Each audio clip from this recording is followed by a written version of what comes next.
Welcome to the Sports Note for Wednesday, June 25th. And I know I haven't been with you guys recently. I was under the weather last week, kind of took me out of commission for a couple of days. Took me a few days to kind of get my voice to come back completely here to where I wasn't hacking up a lung. But we've got the NBA draft going on right now, and we're also right in the heart of the WNBA season. So we're going to talk a little WNBA tonight. And if you guys know me, you know the team and more specifically the player that I'm going to focus in on tonight, and that is the Indiana Fever. Now we do know that the Fever might be the more noteworthy team just because of who is on their roster right now in the league. Even though that they are 7-7 overall, they are third placed in the Eastern Conference. They are right smack in the middle of the pack in the overall league standings. They are 5 games out of the best record in the league, um, which is right now owned by the 12-2 Minnesota Lynx, who were one of the finalists, who were the runner-up in the finals last year, and the New York Liberty, fresh off their championship, are 10-3, just a game and a half back. But we know with the Fever that all of the attention, the majority of the headlines are going to revolve around second-year star guard Caitlin Clark. We know that Clark was the most hyped woman coming out of college, possibly ever in the history of the WNBA. And then for the Fever to end up landing Clark in the draft to be able to pair her with Aaliyah Boston, who was the number one pick back in 2023, you had to know some things were on the horizon. Now, the Fever did make a late season surge to get into the playoffs, did not really advance very far in the playoffs last year. But it's a very good sign to be able to see where they are headed.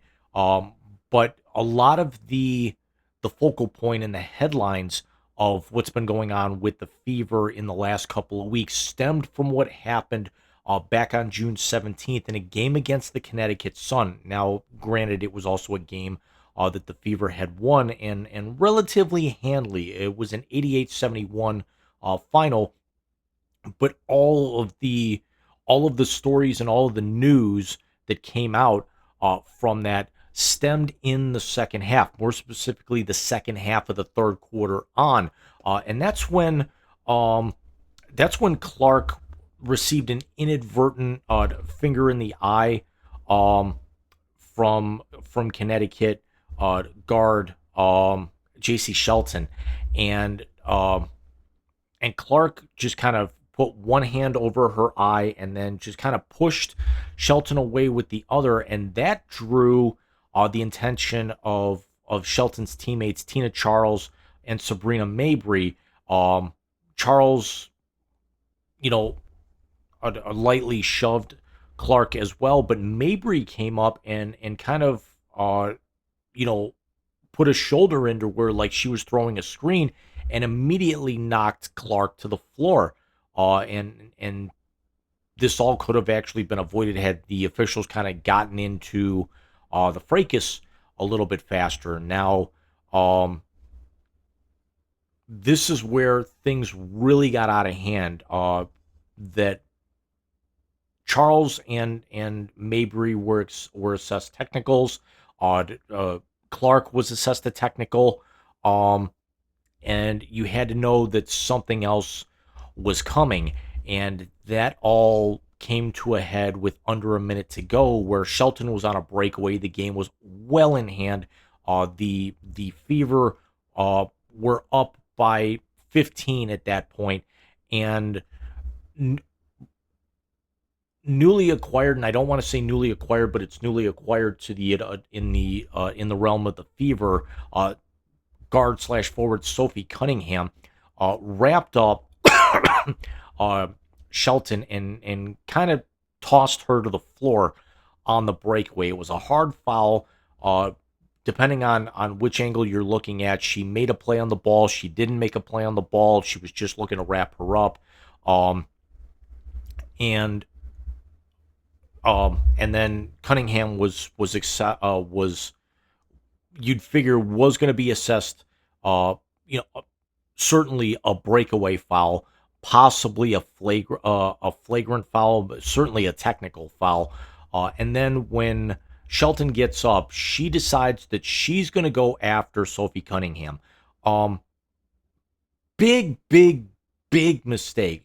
Sophie Cunningham has been in the league for several years now. She was a 4-year standout at the University of Missouri. She was taken in the second round by the Phoenix Mercury a few years ago.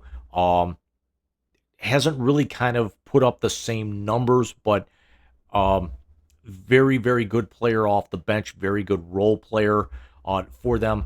But Sophie Cunningham is also a former kicker on her high school football team. Yes, you heard me correct that when their kicker got injured late in the year, Sophie Cunningham had to come in and kick field goals and extra points, and she was 2 for 4 on field goals and was perfect on extra points. Um, Not to mention, she was also named homecoming queen, and there's an infamous video of her being announced at halftime of the homecoming game, wearing her football uniform at the 50-yard line with the homecoming king. And Sophie Cunningham's also been a uh, black belt in Taekwondo since she was 6 years old. So it is certainly a behoove of Shelton to just walk away at this point. Now, Cunningham was eventually given a flagrant 2 and tossed out of the game. Sheldon got a flagrant 1 for her role in all of this. Mabry's technical was later upgraded by the league to a flagrant 2. But this is actually where the WNBA has a little bit of a marketing crisis on their hands, that you want to be able to protect your stars, especially your more up and coming stars. Now we understand that they do a very good job of marketing a lot of their Olympians, your Brianna Stewarts, your Brittany Griners, your Kelsey Plum, especially after Kelsey Plum uh, has gone to the Las Vegas. I'm sorry, to the LA Sparks. Um, but um, the the idea that you also want to be able to start marketing towards your high draft picks. Certainly, they've done a really good job with Caitlin Clark. They're trying to do that with Paige Beckers. They were trying to do it with Aaliyah Boston, and then Caitlin Clark got there, a little bit overshadowing Aaliyah Boston's talent. And it's definitely a good position for the Fever to be in, even after they waived uh, guard slash forward Dewana Bonner, one of their big free agent pickups in the offseason, and she sat for 5 games, and it was originally termed as personal reasons. It later came out earlier today that it was because both sides came to an agreement that the fit just was not going to work. So they've already moved on from her. But now the Fever have seen uh, they not only have Clark leading basically just about all merchandise sales league wide, but they've also seen Cunningham's jersey sales skyrocket in the last 10 days. And also, she's gained several 100,000 social media followers between Instagram, TikTok, Twitter, and etc. She's up over 1 million on those. And Sophie Cunningham also a bit of a fashion plate. That's the other part of her gaining followers is uh her attractiveness and the outfits that she wears coming into the locker room. And one of those caught a lot of attention to where the league can maybe start marketing the Fever, if the Fever don't beat them to it in this aspect, that she was caught going into the locker room wearing one of those 1990s NBA style caricature t-shirts that had Cunningham, Clark, and also fellow Fever teammate guard Lexi Hull on the front, and it said Trey's Liches, which is a Spanish dessert, um, which translates into three milks, and you can kind of read between the lines where they were kind of going with that, but it's certainly um that Hull and Cunningham have been marketed for their looks, as well as also their ability on the basketball court. They've also been spotted doing red carpet events for the WNBA. But also the three of them, and this is where this is a good thing now. If you're a Fever fan, that the three of them were spotted sitting courtside for many of the Indiana Pacer playoff games in the Pacers' run up to the NBA Finals, going to Game Seven. Clark and uh, Pacer star guard Tyrese Halliburton have developed a very strong friendship here over the 2 years since Clark got to Indiana. Um, Unfortunately, we're not going to be able to see kind of the fruits of that, although it might be nice to be able to see Halliburton show up at some Fever games, as he's going to be recovering and probably going to miss all of the 2025-26 season after rupturing his Achilles in the second quarter of Game 7 uh, against Oklahoma City on Sunday night, where the Thunder won their first championship since 1979. But if you have these three, and then you pair them with Aaliyah Boston, um, this is a very good core nucleus of this group. You get a couple of additional talents in there. Brianna Turner's played very well. Michaela Thompson's filled in where necessary. Um, and if you look at all of the major statistical categories between points, rebounds, steals, blocks, assists, it's either Boston or it's Clark. Um, and you have to remember here that Aaliyah Boston's 23, Caitlin Clark's 23, Sophie Cunningham as the enforcer of this team is 28. You've got and then you've also got Lexi Hull, who's 25. So it's still a relatively young group, minus Cunningham. And I'm not trying to say that Cunningham's older here, but in terms of the overall component of the core that Indiana's trying to put together, she certainly is the older guard here. And the only aspect is that you would like to be able to see um, the WNBA kind of cut down on some of the skirmishes that we're seeing anymore. We understand the tensions run high, and and Cunningham, for all the attention she's drawn, she only averages 2.5 fouls a game on average. And it's not a shot across the bow against Angel Reese in Chicago.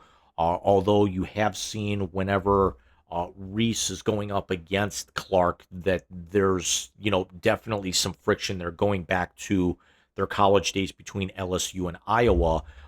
We saw what happened in their first matchup earlier this year, and just the way that the media is kind of hyped up Clark, and the fans have basically kind of kicked Angel Reese to the side with her inability to score down low, her me bounds.